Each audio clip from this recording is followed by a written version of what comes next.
Good evening, everybody. Thank you very much for your attention, and thank the organizers for inviting me to give a brief talk here. It's my privilege to be on the same podium as Professor U.K. Padmanabhan and Professor Sood. I've listened to them speak many times, and as always, I've been amazed and inspired by their talks. Today's talk is kind of an overview of what I do for a daily basis. I'm a critical care and pulmonary specialist. I trained in the United States for about 15 years. I worked there, and I moved back to India about 2 years ago. I work at Apollo Hospitals in Hyderabad right now. The theme for the talk is about what you can do for technology for an efficient hospital, and I'm going to touch on, most likely, try to cover intensive care medicine. Now, about 8 hours ago, a patient came into the hospital complaining of chest pain. And when they had the pain, immediately they came to the emergency room. They had an ECG taken, then they had some blood tests done. Then they found that they had a heart attack. They were sent into the emergency room. From there, they got an X-ray done. Then they moved into the intensive care unit. And from the ICU, they were kind of moved into a special area where they could do a cardiac cath. Then they found the blockages. They put the stents. Then they brought them back to the ICU, and the patient sitting there. Suddenly, about 2 hours after that, the patient had a sudden drop in blood pressure. And the blood pressure was 60. As you know, the normal blood pressure is 120, and the blood pressure was 60. So they called for the doctor, and the doctor said, please give fluids. They gave the fluids, the blood pressure came back to 120, and everything went well. Another scenario, another patient was coughing up blood, and then his hemoglobin was very low. It was like 6. Normal hemoglobin is about 10 or 12. Then the patient said, I don't know what to do, and the hemoglobin being so low, their blood pressure was low. Then they went to the blood bank, got some blood, gave the blood, and the patient got better. However, the patient who got better then said, I have to leave now. I am not able to stay in this hospital anymore. I have to go take care of some business at home. I do a daily wage. I have to work. If I don't work, I'm not going to get money for taking care of my loans.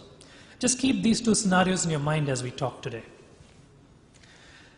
My disclaimer is that most of these slides are made by me. Of course, I've borrowed from the wide, vast Google network, and I'm employed by Apollo Hospitals, and I also am part of a company called IntelliICU. That's a quick picture. You can see the blue ocean down there, and there's some clouds there. So I'm going to try to dispel the clouds and try to move away some of the confusion you might have about this field, and try to make sure that you can actually see the ocean. Now, I'm going to compare ICU costs worldwide. As you know, the cost of healthcare is amazing. It's extremely expensive. There are situations where I cannot afford the healthcare in some settings. You may not be able to afford the healthcare. Just imagine how the 1.2 billion Indians in India are going to afford healthcare, especially intensive care. It's quite expensive. If we run through, the cost of critical care in India is really unreasonable. It is extremely high. And it's not just in India, as you'll see. It's all over the world. It's extremely expensive. And what does intensive care cost include? It includes the cost of staff. It includes the cost of equipment, the cost of support services, supporting the patient's health care, x-rays. I'm sure there's a radiologist in the room waiting for the next talk. It's quite expensive if you really look at the cost of health care, especially in intensive care. And as you know, doctors, patients, and cost. Most patients don't really know what the cost is. And if you ask them how much it's going to cost them, they're really wondering what is it going to cost. They just generally know it's expensive, but most patients really don't know. And I'm going to run through these slides quite fast because I know there's a time constraint right now. And as you know, in India, the cost of care is about 17,000 rupees on average for intensive care. There's a large range in which it happens. The total cost of healthcare in India is about 103,000 crores some years ago. And it was estimated to be about 283,000 crores last year. There's about 70,000 ICU beds in India, but there's a huge need because about 5 million patients actually require ICU admission every year. And there's a huge shortage of beds. In America, the place where it's cloudy there too, there's a lot of clouds there. We really don't have the full picture. And if you think of costs in America, it's about $10,000 in the first day if you're on a mechanical ventilator, which is a breathing machine. It drops to about $4,000 on the third day, but as you can see, it's very expensive there also. And 20% of hospital cost in the US was about $70 billion US dollars. In 1995 was only for intensive care. And, it's a boy. Kate just had a baby, and that was announced today in England. And in England, the NHS also has an extremely high cost, almost £1,800 every day for intensive care. And the cost of intensive care is about 6 times more than the cost of regular care. And there's a big shortage of beds in the UK also. And again, in another part of Europe, there is a shortage of beds, and the cost of care, as you can see, is about $11,000 in total for one hospital stay. In Dubai, not too far away from here, the cost is about $1,000 for the first week. A little bit lower, but still quite expensive. And there's also a huge shortage of doctors there also, intensive care doctors. And I'm kind of getting to a point here. I'll let you know what this is. In South Africa, same situation. Very expensive, about $5,000 for a hospital stay. Australia, same thing. ICU cost is extremely expensive. And it's almost $2,500, and the total stay was $10,000. I mean, those are huge amounts of money. All right, so this is so expensive. Are you getting value for your money? Not really. I mean, doctors don't have the time to spend time with their patients. I mean, it's just that many doctors want to spend time, but there isn't enough time in a day. And approximately 20 minutes of time is spent by 30% of doctors on average. Of course, ideally, you want to spend much more time with your patients, but you just don't have time because you just have too many patients. And there's, again, not enough doctors. There's about 50% of trainee posts were unfilled. There's about a huge, almost 10,000 plus critical, 90,000 plus critical care doctors in the next 10 years shortage just in the United States alone. And if you can put all these numbers together, expensive care, essential care, inadequate time, inadequate doctors, what do we do? Now, this is the typical scenario where technology has filled in. And technology, as you know, is a boon. And of course, as technology can be expensive, the costs will come down as technology is used more and more. That's, just a picture of koi fish in Malaysia, but what that really tells me is that there's just too many patients to take care of. Now, think of those two patients I talked about. Now, this is a cycad tree. This is supposed to be one of the prehistoric trees. Every ring on the tree is a year, and they sometimes live to be 1,000 years. So if you look at the tree and think of healthcare as a tree, I mean, with time, things have evolved. We need newer technology, newer approaches to care, but there are some things which don't change. Patients need the human touch. They need a doctor to hold their hand, to really tell them that they're getting better. You need healthcare to definitely be a combination of art and science. And this is where we need to really position technology in a realistic sense. It really doesn't matter for an 80-year-old lady to tell them that we have the best technology in the world when you're really not even spending time with the patient. You need to be able to spend time with the patient. And I'm trying to get to a point here where this all makes sense. I think we have everything under control. We have telemedicine. So telemedicine is a way to force multiply. You're really deploying enough resources where you can use efficient software, efficient technology to make sure that patients are taken care of. You prioritize, you triage situations where you take care of the most important patients first. How many of you have flown in an airplane? Just raise your hands real quick. You all, I'm sure most of you have. I'm sure all of you have been to the airport, right, to fly in an airplane. And I'm sure most of you have been to the terminal, right, to go into the plane, departure terminal. So there's a lot of analogies made between aviation industry and healthcare. They say that the safety risks are the same. They have a lot of other similarities too in terms of the processes involved. One thing that never, I always got somewhat scared is every time you go to an airport, you're going to the terminal. And if you're late for the flight, they're calling you for the final departure. I mean, who wants to fly in a plane where things are terminal and you're going on your final departure? But, healthcare is also similar. There's a lot of analogies between healthcare and aviation. In healthcare, what I believe is that we're aiming for the low risk. We're aiming for safety. We're aiming for the low error rate, the Six Sigma effect. What I've seen in my practice in the United States is that the healthcare system there has evolved to prevent the 1 in a million error. In India, we probably try to manage to prevent the 1 in 1,000 error. That's a magnitude of difference in tolerance to error, but that's a magnitude in difference to cost. Now, technology fills in here to try to approximate processes so that the cost of being safe is not that high. And I think telemedicine has a role there. And specifically, tele-ICU. So the first patient I told you about, the patient who had the chest pain, who had a low blood pressure, who had need for IV fluids to bring the blood pressure up. I took care of that patient about 2 months ago. I was about 8,000 miles from that patient.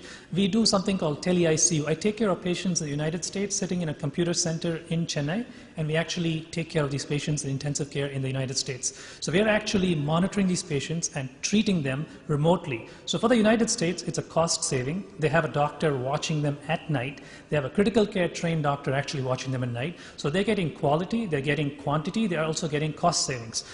Likewise, the second patient was a patient in India. We have started a company which actually takes care of the similar situation in India. However, as you know, the situations are not the same, but at the same time, I think tele-ICU is going to be the solution for providing care to patients all over the country, all over the world actually, where you can actually decrease the cost of care, provide quality service, triage the sickest patients first, and try to make sure that you enhance the level of care that is available to these patients. How does it work? Well, it's very simple. I mean, the simple concept is that you're able to see the patient, the family, you can see the nurse, you can actually see all the information about the patient, including their heart rate, their monitor, their vital signs, their ECG, their X-ray, their CAT scan. I'm sure that you've all heard of teleradiology. Likewise, we can actually see all the images. I have everything that I need to take care of the patient. I have all the expertise at my right in front of me. I can talk to the nurse, I can talk to the patient. In fact, I can zoom in on the pupils of the patient, see if the eyes are reacting. I have actually talked to patients about saying, you know what, maybe we shouldn't do this. Maybe this is too much in terms of what we're doing for this patient. This is a 90-year-old person who's not going to survive. Maybe we should keep them comfortable. We have talked, even that level of interaction we can have. So that's realistic right now, today, which can happen. Now, most of you might think, okay, that's going to be expensive. Not really. How many of you have used FaceTime on your iPhones? It's really quite simple to use these technologies. And as you use more and more of the technology in different settings, the cost will come down. And actually, right now, it's extremely inexpensive to take care of a critically ill patient using remote technology. Now, the cost, as I said, there's almost a 25% drop in cost per patient in the United States, and we are at this time gathering data on trying to see what is the cost savings in India. Now, in India, one of the biggest things is that you're going to be delivering intensive care to places which never had intensive care. Most hospitals, not just in the United States, in India too, do not have an ICU doctor. You have people who have some training, but who don't have a complete kind of a credentialed critical care training who are actually at the bedside. But with this kind of a system, you actually have critical care doctors who can actually deliver on-the-spot care to these patients. There are, of course, other benefits. I'm not sure you can see all the slides there, but there's improved teamwork. There's a safety climate. There's a double check all the time. The nurse will give something only after checking with us. You can have access to all kinds of databases to see what is the actual drug interactions, make sure that patient is not allergic to something. You can also provide a quality control where you can see how many patients did I actually order this particular test on, which actually is helpful.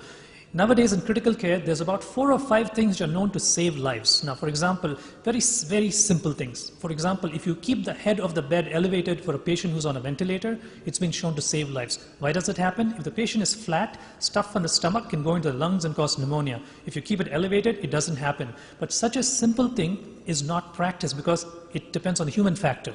There are beds now which can actually plug into your electronic record and tell you if the head of the bed is elevated 30 degrees or not. And I've used those. And if you can actually do that, you clearly save lives. So these are very simple things which have been shown to save lives. They're not expensive at all. And likewise, electronic monitoring of patients will enhance your quality of care and your safety. Moving on to electronic records, like all the previous speakers have shown you, electronic records actually make sure your handwriting is legible. I have terrible handwriting. Recently, there was a competition in the hospital to say who's got the worst handwriting. I was one of the finalists. I wasn't the worst. So there's people with really bad handwriting, and you can get significant medical errors if you have bad handwriting. And electronic records will help you actually pull up the old records so you don't duplicate the test. You make sure that the patient, if the patient got contrast 2 days ago, you would know about it. The benefits, of course, are records are easily accessible, minimal errors, the data is retrieved prior to admission, you can analyze the data collectively, you save time, and cross-communication between doctors is thoroughly improved. One side effect of records, though, which I have seen personally, is that it is time-consuming for patients and doctors who do not know how to type to enter data in. But there are solutions coming up for that, where there's voice recognition technology. Also, we need to evolve systems which make sense to the Indian setting. In India, we probably can put 5 days of notes in about 2 pages. In the United States and other countries, you need about 50 pages to kind of document 2 days of notes. And that's probably based on a financial model. In India, we really don't need that much of detail. And if we can modify electronic records to the Indian setting, we'll make a huge difference in terms of adaptability and usability. And, well, what's this? There's a time machine. Well, welcome to the future. As you know, there are robots gliding through hospitals. You have RFID chips implanted in patients. You have RFID chips in equipment, which tells you where the equipment is. And as you can see from the Kaveri Hospital example, there's smart systems out there which can actually modify and even monitor the environment. Well, outer space, not really. It's called telemedicine. And I think telemedicine is here to stay. It is cheap, effective, and it's extremely useful. It just needs to get prime time because organizations like this, this organization actually does a great job at getting people together to talk about this. Nobody else does it. I mean, there are specialty organizations which do other things, but actually having a place to share this information, and the good thing they do, I think they still do it, is upload these talks online, so you can go to it whenever you want, and you can look at this information. I am part of the Apollo Hospital Critical Care team. We have now started something called a Center of Excellence, and we are actively involved in trying to use tele-ICU. We are trying to get systems involved where we can minimize the cost to the patient. And I'm also part of a company called IntelliICU, where we do take care of patients remotely. So I think to really summarize this, the past is gone, the future we really don't know what it is. The only moment we have is today. Today is a gift, and that is why it is called the present. And I urge all of you to really take advantage of the benefit of living in these times where you can actually right now on your phone take care of your health. You can actually take care of things for patients remotely as much as you can. And I think unless we really translate talks like this into action, it doesn't mean anything. I've been to multiple talks where we listen, we're enthused, we're inspired, then we go home and we watch TV and we forget about it. I urge you to really think about today's talk as life-changing, game-changing. Go back to where you're from and say, you know what, I'm going to use technology to improve healthcare.